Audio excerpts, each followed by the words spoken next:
बिस्मिल्लाहिर्रहमानिर्रहीम। हुदलिन्नास चैनल के मुअज़्ज़ज़ सामईन अस्सलामु अलैकुम। उम्मीद है कि आप सब बखैर और आफियत से होंगे। हमारी चैनल में आप सबका खुशामदीद। अल्लाह ताला से दुआ है कि अल्लाह ताला आप सबको दुनिया व आखिरत की तमाम खुशियाँ नसीब फरमाए, आमीन। दोस्तों, हज़रत सैयदना इमाम हुसैन अलैहिस्सलाम का सर मुबारक।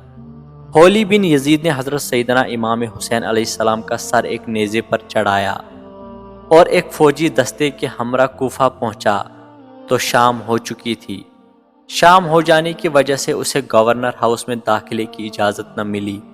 उसने अपने साथियों को इजाज़त दे दी कि वो अपने घरों को चले जाए और ख़ुद भी हज़रत सैयदना इमाम हुसैन अलैहिस्सलाम का सर लेकर वो अपने घर चला गया। उसकी बीवी ने उसे बुरा भला कहा क्योंकि वो अहले बैत से सच्ची मोहब्बत रखती थी। उसने होली बिन यजीद से अलहदगी का मुतालबा किया। होली बिन यजीद ने उसे इब्ने ज़ियाद से हासिल होने वाले इनाम व इकराम का लालच दिया, लेकिन उसने किसी किस्म का ताउन करने से इनकार कर दिया।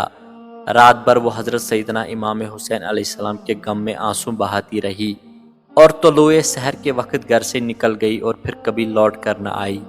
अगले रोज़ हज़रत सैयदना इमाम हुसैन अलैहिस्सलाम का सर कोफे के गवर्नर इब्ने ज़ियाद के दरबार में पेश किया गया। इब्ने ज़ियाद ने लोगों को जमा किया। हज़रत सैयदना इमाम हुसैन अलैहिस्सलाम का सर उसके सामने रखा था और वो एक छड़ी से आपके दहन मुबारक को छूने लगा। वहाँ हज़रत ज़ैद बिन अरकम मौजूद थे। उनसे ये सब बर्दाश्त न हो सका और वो खड़े होकर फरमाने लगे कि छड़ी को इन पाक होंठों के ऊपर से हटा। कसम है उस खुदा की जिसके सिवा कोई इबादत के लायक नहीं कि मैंने हुजूर नबी करीम सल्लल्लाहु अलैहि वसल्लम को इन लबों पर बोसा करते देखा है। फिर वो गम की शिद्दत से रो पड़े। इब्ने ज़ियाद ने जब हज़रत ज़ैद बिन अरकम की बात सुनी तो कहा कि अगर तुम बूढ़े न होते तो मैं तुम्हें भी कत्ल करवा देता। हज़रत ज़ैद बिन अरकम ने फरमाया कि ए बदबख्त, तूने तो हुजूर नबी करीम सल्लल्लाहु अलैहि वसल्लम के जुगर गोशों का ख्याल न किया, तो उनके मुकाबले में मेरी क्या हैसियत है।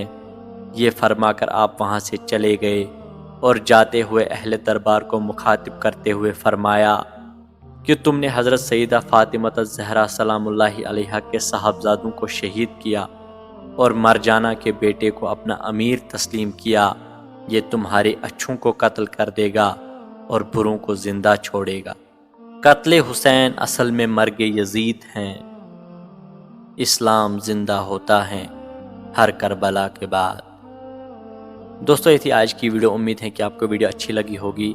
अगर वीडियो अच्छी लगी है तो वीडियो को लाइक ज़रूर करें। अगर आप हमारी चैनल पर नए हैं तो चैनल को सब्सक्राइब ज़रूर करें। मिलते हैं अगले वीडियो में, तब तक के लिए अल्लाह निगहबान।